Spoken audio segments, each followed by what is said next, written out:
Shalom, Shalom Aleichem Beshem Hamashiach. Nah, kali ini saya ingin bicara tentang sejarah. Sejarah adalah sesuatu yang sangat penting. Seperti yang pernah disampaikan oleh presiden pertama kita, jangan meninggalkan sejarah. Nah, tentu ada banyak manfaat kita belajar sejarah. Tetapi salah satu manfaatnya adalah agar kita tidak gampang mengeluarkan pernyataan, membuat statement tentang sebuah peristiwa atau sesuatu yang sudah terjadi di masa lampau yang berpotensi menyesatkan banyak orang. Seperti yang bisa kita lihat dalam video di atas. Kemana Kristen? Belum ada Mbak, 325 Masehi ntar Pak, dengan Konstantinus nanti di konsili Nah, Nisea. tentu video di atas salah sama sekali secara historis, sebab tidak sesuai dengan kenyataan atau fakta yang ada. Video di atas menyatakan bahwa kekristenan itu baru ada pada abad keempat, tahun 325 Masehi katanya, melalui konsili Nisea pada zaman Kaisar Konstantin. Faktanya, kekristenan itu sudah ada sejak abad pertama. Kitab suci secara khusus dalam Kisah Rasul pasal yang ke-11 ayat 26, dalam 1 Petrus pasal yang ke-4 ayat 16, di sana kata Kristen itu sudah disebut.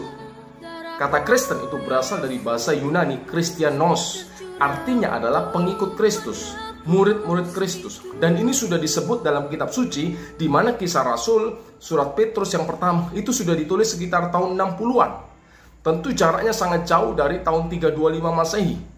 Terlebih kalau kita melihat catatan sejarawan abad pertama, seperti misalnya Flavius Josephus, ia seorang sejarawan Yahudi. Ini bukunya. Josephus bukan seorang Kristen. Ia seorang sejarawan, ia menulis tentang orang-orang Kristen yang percaya kepada Yesus. Sejarawan lainnya, ada Plinius, ada Tacitus. Ia adalah seorang sejarawan non-Yahudi yang hidup di abad pertama. Nah, fakta-fakta ini jelas mementahkan pernyataan di atas yang menyatakan kekristenan baru ada pada abad keempat. Yang kedua, Kaisar Konstantin atau konsili Nisea tahun 325 itu bukan konsili yang diadakan untuk mengesahkan atau untuk melahirkan agama Kristen.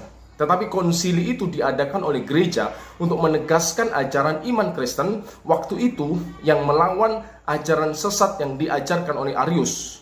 Arius mengajarkan karena waktu lam yakun fihi, ada waktu di mana kalimatullah itu belum ada. Kalimatullah itu diciptakan. Tentu gereja menolak berdasarkan kitab suci yang mengajarkan bahwa kalimatullah itu kekal. Khotim, ia tidak diciptakan, tetapi ia sudah ada sejak mulanya. Ia kekal, tidak tercipta, bahkan ia pencipta segala sesuatu. Jadi konsili Nisea sama sekali bukan konsili yang diadakan untuk menciptakan, melahirkan agama kekristenan. Sebab kekristenan itu sudah ada sejak abad pertama, sejak Yesus melayani di dalam dunia ini. Jadi poin yang ingin saya sampaikan, belajarlah sejarah dengan baik, benar dan jujur, agar kita tidak disesatkan dan menyesatkan banyak orang. Terima kasih, Tuhan Yesus memberkati.